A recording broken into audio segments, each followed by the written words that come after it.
Previous video में हमने will पढ़ा था और हमने साथ ही साथ में देखा था कि सब्जेक्ट क्या होते हैं, हेल्पिंग वर्ब मेन वर्ब क्या होती है और किस तरह से सेंटेंस बनाया जाता है। आज हम देखने वाले हैं हैव टू हैज़ टू, जिसका मतलब होता है ना है, कि कोई भी काम हमें करना है, इच्छा है या मजबूरी है, ओके, लेकिन हमें कोई भी काम करना है। सेंटेंस में लास्ट में क्या आ रहा है, ना है, ठीक है। तो ना है जब आ रहा है तो हम उसके सेंटेंस कैसे बनाएंगे, चलिए देखते हैं।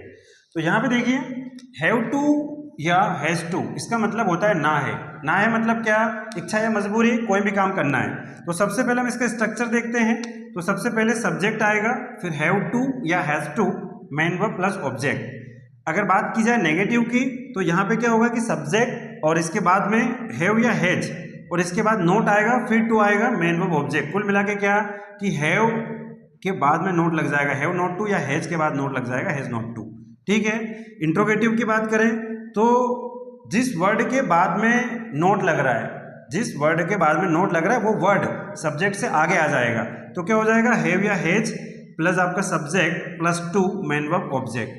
तो जो स्ट्रक्चर है इसका विशेष ध्यान रखें, इसमें गलती होने के चांसेस कुछ ज़्यादा है, क्योंकि जब एक स्टूडेंट इंग्लिश सीखता है बेसिक से तो यहाँ पे गलती हो जाती है, ठीक है। तो देखें इसको आराम से। फिर इसके बाद में देखो हैव टू हैज़ टू, हमारे पास में दो चीज़ें। इससे पहले हमारे पास में एक ही चीज़ थी, एक ही हेल्पिंग वर्ब थी जिसका नाम था विल। तो हमने आयु, देवी, ही, सी, नेम, इट सभी के साथ विल का यूज़ किया। बट यहाँ पे क्या हो रहा है कि यहाँ पे दो दो हेल्पिंग वर्ब है तो एक, लेकिन वो अलग अलग सब्जेक्ट के साथ अलग अलग तरीके से यूज होगी। तो हम अब इसको देख लेते हैं कि अगर आयु देवी हमारे पास में है, क्या है, आयु देवी, तो हैव टू का यूज करेंगे। मतलब क्या, आयु देवी मतलब अगर हमारा सब्जेक्ट जो है वो प्लूरल है, क्या है, प्लूरल, तो क्या आ जाएगा, हैव टू। और अगर हमारा subject he, she, name, it है तो हैज टू आ जाएगा। ये हमें स्पेशली ध्यान रखना है, क्योंकि अगर हम इसमें गलती करेंगे तो सेंटेंस हमारा पूरा गलत चला जाएगा। अब यहाँ पे दो सेंटेंस लिखे हमने कि मुझे गिटार बजाना है और उसे आज एडमिशन लेना है। चलिए इनको बना के देखते हैं।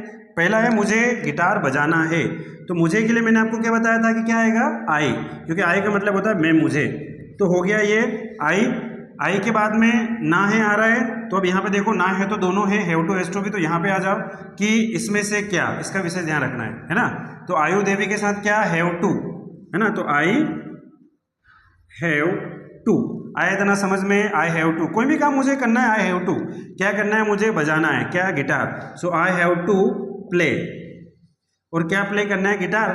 तो यहाँ पे गिटार जो एक म्यूजिकल इंस्ट्रूमेंट है तो हम उसके आगे द लगा देंगे कि I have to play the guitar. Simple सा कॉन्सेप्ट है, मुझे गिटार बजाना है, I have to play the guitar.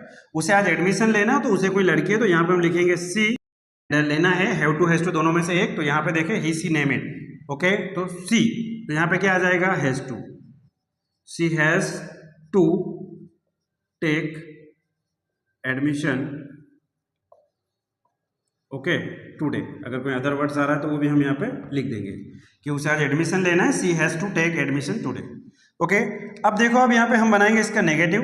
तो नेगेटिव बनाने के लिए क्या होगा कि मुझे गिटार बजाना है, have to play the guitar, मुझे गिटार नहीं बजाना है, तो क्या हो जाएगा, I have not to play the guitar, okay. I have not to play the guitar, क्या किया हमने, हैव और टू के बीच में नोट लगा दिया।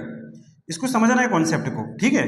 फिर उसे आज एडमिशन लेना है तो she has to take admission today, उसे आज एडमिशन नहीं लेना है, so she has not to take admission today, उसे आज एडमिशन नहीं लेना है, she has not to take admission today. फिर इसके बाद में बारी आती है इंट्रोगेटिव की। तो इंट्रोगेटिव में देखो क्या हुआ, हैव या हैज हमारा आगे आ गया, सेम यहाँ भी यही होगा।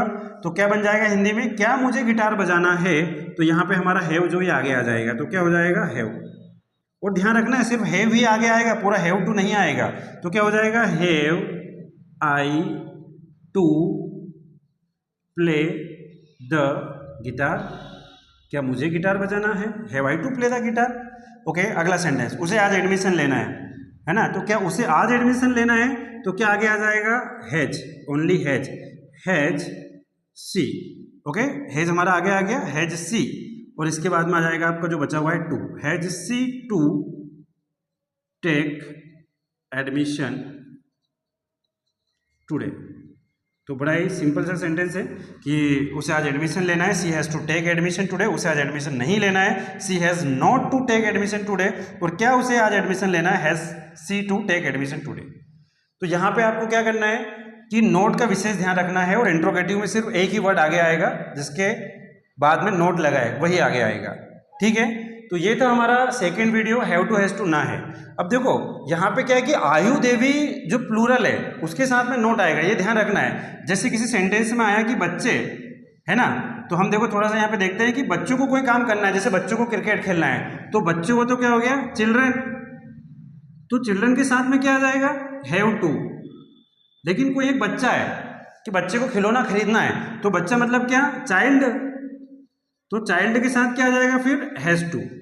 तो ये आपको ध्यान में रखना है कि अगर कोई भी व्यक्ति, वस्तु, इंसान, ओके, दो या दो से ज्यादा है तो प्लूरल हो जाता है, उसके साथ में आएगा have to.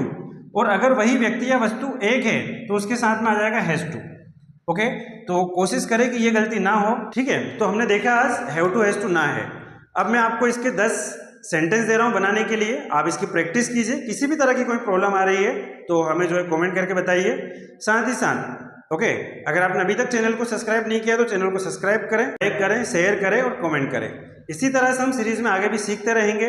Okay, keep supporting and keep watching. Thanks for watching and keep watching royal Gurukul art series with Deepak sir. Thank you.